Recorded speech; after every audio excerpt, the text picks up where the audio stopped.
మీరందరూ కూడా ఆలోచించాలా. దళిత బంధు ఇచ్చినాము, ఈ బంధు ఇచ్చినాము, మైనారిటీ బంధు ఇచ్చినాము, బీసీ బంధు ఇచ్చినాము. చెప్పుకోవటానికి తప్ప ఇంకొకటి కాదు. ఇలా లక్షల కోట్లు అప్పు చేసిన ఘనత కూడా ఈ గౌరవ మాజీ ముఖ్యమంత్రికి దక్కింది. మరి అదే కాకుండా వక్ఫ్ బోర్డు భూములు స్వాహా చేసిన ఘనత కూడా వారికే దక్కింది. అసైన్మెంట్ భూములు బెనామీ పేర్ల మీద పాస్ బుక్లు ఇప్పించిండ్రు. ఇవన్నీ ఎన్నికల ముందు నేను ఎన్నో సార్లు ప్రస్తావించిన, ఒక్కసారి కూడా జవాబిచ్చిన పాపాన బోలే. మా అన్న రేవంత్ అన్న ఈ 10 సంవత్సరాల్లో ఎన్ని ఇబ్బందులు పాలైందో మనం అందరం గమనించినాం. ఈ వాస్తవమా కాదా? జైలుకు పంపించిండ్రు. కూతురు పెళ్లి కూడా ప్రశాంతంగా చేసుకోకుండా చేసిన ఘనత కూడా మాజీ ముఖ్యమంత్రికి కేసీఆర్ గారికి దక్కిందని చెప్పి సందర్భంగా తెలియజేస్తా ఉన్నా. ఎన్నో ఇబ్బందులు పడి ఈ రాష్ట్రాన్ని తెచ్చిన ఘనత కూడా మా రేవంత్ అన్నకు దక్కింది.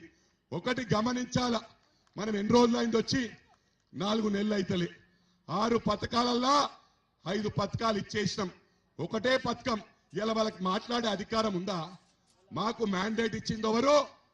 తెలంగాణ ప్రజలు మమ్మల్ని గెలిపించుండ్రు. వీళ్లకు జవాబు చెప్పడం అవసరమా అని అడుగుతా ఉన్నా. జవాబు చెప్పడం అవసరమా? అవసరమా?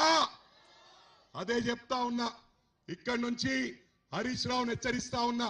మరి ఇంకోసారి రేవంత్ రెడ్డి గారి గురించి మాట్లాడితే ఖబర్దార్ బిడ్డ, నీ రాజకీయం బొందబెట్టే ఖాయం.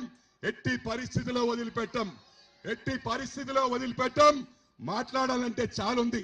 ఎందుకంటే నేను ఎప్పుడు వస్తూనే ఉంటా. కౌకూర్ ఇక్కడ ఒక సెంటిమెంట్ మా జిత్తన్న చెప్పిండు, ఇది సన్న గల్లి అయినా చిన్న గల్లి కౌకూర్ అయినా ఈశాన్యంలో ఉంది. సెంటిమెంట్ అన్నా ఇక్కడ పెట్టినట్టయితే మన పార్లమెంటుకు ఢిల్లీకి పంపించడం ఖాయమని అందుకు ఇక్కడ పెట్టిన మా రేవంత్ అన్న మాట్లాడతాడు. నేను మళ్ళీ మళ్ళీ మాట్లాడతా. ఒకటి మీకు విజ్ఞప్తి చేస్తా ఉన్నా. మా మహిళా సోదరి మణి ఉమ్మడి జిల్లాలో 2 సార్లు జిల్లా పరిషత్ చైర్మన్ గా చేసింది. మన రంగారెడ్డి బిడ్డ, మన బిడ్డ, ఇది గమనించాల. 3వ సారి ఇప్పుడు కూడా వికారాబాద్ జిల్లా పరిషత్ చైర్మన్ ఉంది.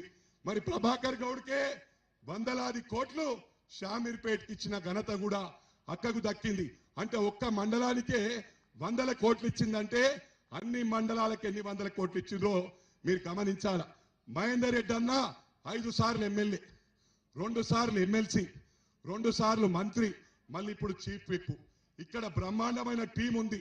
ఈ రంగారెడ్డి జిల్లాలో మల్కాజ్గిరి గాని, కుత్బుల్లాపూర్ గాని, ఎల్బీ నగర్ గాని, ఉప్పల్ గాని, మేడ్చల్ గాని, కుకుట్పల్లి గాని, కంటోన్మెంట్ గాని, గల్లీ గల్లీలో ఏ గల్లీలైనా మహేందర్ అన్న 10 మంది పేర్లు పెట్టి పిలుస్తాడు. ఇలా ముఖ్యంగా ఇక్కడ ఉన్న వాళ్ళు, రాష్ట్రంలో ఎక్కడున్న వాళ్ళు కూడా హైదరాబాద్ ఇల్లుంటది. హైదరాబాద్ ఇల్లుంటే స్థానికులు అయిపోతారా అని చెప్పి ఈనాడు ప్రశ్నిస్తా ఉన్నా. ఇవాళ మతాలకు అతీతంగా, కులాలకు అతీతంగా, పార్టీలకు అతీతంగా సబ్కో జీవో జీనేదో అనే పార్టీ, ఏకైక party secular party Congress party. మాట్లాడాలంటే